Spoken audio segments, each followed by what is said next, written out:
Anyway, we're up and running, and hopefully good things will come from it. If we ran steady, probably could have done all this in 2 weeks. Anyway, the way it goes around here.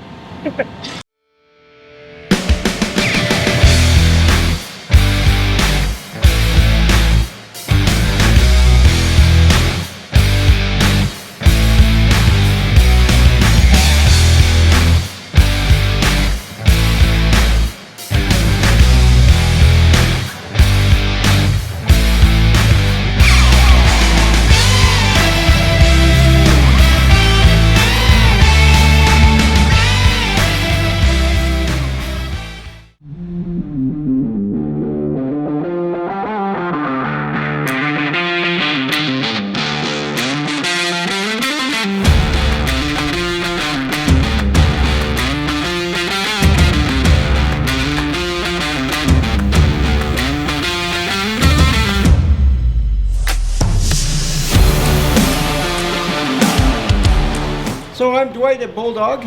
We're just our continuing series of building our new preparation stand for cars, where we go ahead and remove vital fluids and other items off of the vehicles before they're sent for recycling, because we don't want those to go into the cars. The cars eventually end up in either Edmonton or Calgary at a recycle. They're crushed by our machine that we call the baler here, and it squishes the car into a square. But before all of that, we do all of this work, but we want to make sure that before it goes up there, because they're just dealing primarily with the steel, they're not dealing with any of the other fluids that need to be evacuated before it gets there. Just wanted to show you a couple examples today of what we do. But this unit here is the one that we use to remove the gas. It has a drill and spiking unit that goes right into the gas tank, and it sucks out the fluid, and we run it right into our tanks. We have some tanks, we have a pumping system, and it runs it right into our tanks.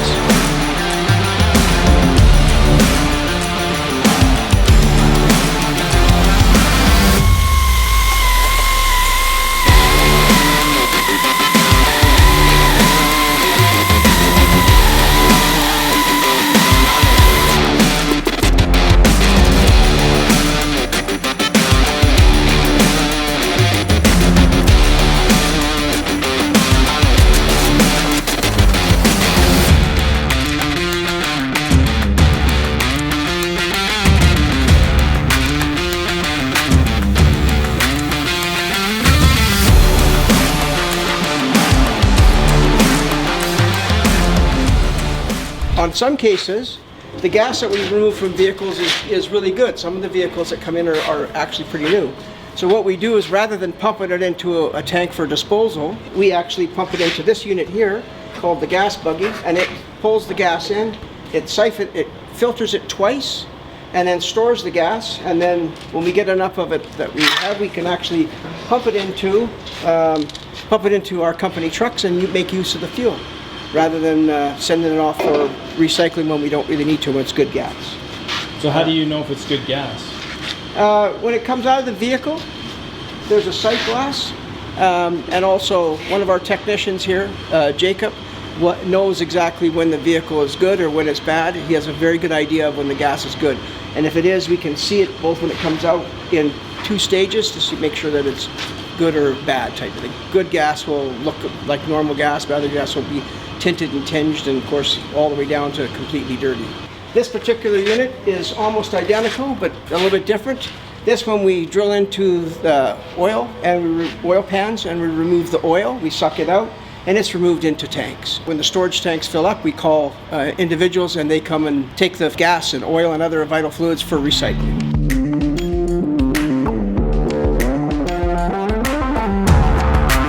You see the tip?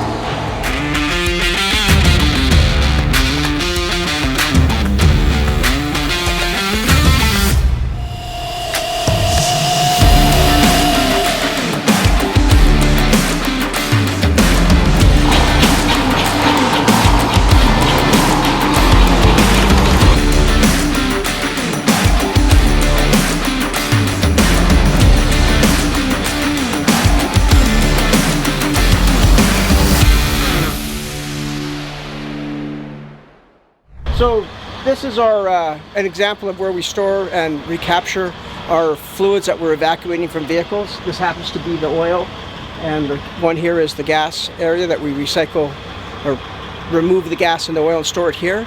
When these fill up, we then call an environmental company and they come and pump them out for us, and they send them off to other facilities to be further recycled if they use gas and use oil. Jacob also does the removal of catalytic converters.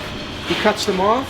We have a line here where we just run electrical out here to the vehicles, and he goes ahead and cuts the catalytic converters off. This is an example of a catalytic converter, I guess. They come in many different shapes and sizes, but this is probably your average looking catalytic converter on a vehicle we get in here. Why are we saving catalytic converters? Because they have precious metals in them. They have like platinum and everything, and they're more valuable to be recycled separately from the rest of the vehicle. So this car doesn't have a battery in it, but if it did, I'd pull it out, and we got a storage container for the batteries, so we, a little safe spot for them so nothing happens to them. We don't want them getting ran over or anything. And then those get recycled separately too. They're worth a bit more and dangerous to have in the car when they get squished and everything. We don't want any fire.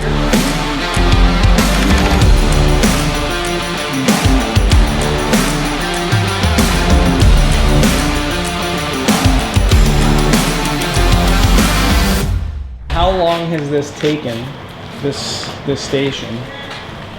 This is probably straight up probably a good couple of months of work of myself and usually somebody else helping out in everything, including the stands, the base here. We use steel, 1-inch thick steel for the base. We of course use the sea cans.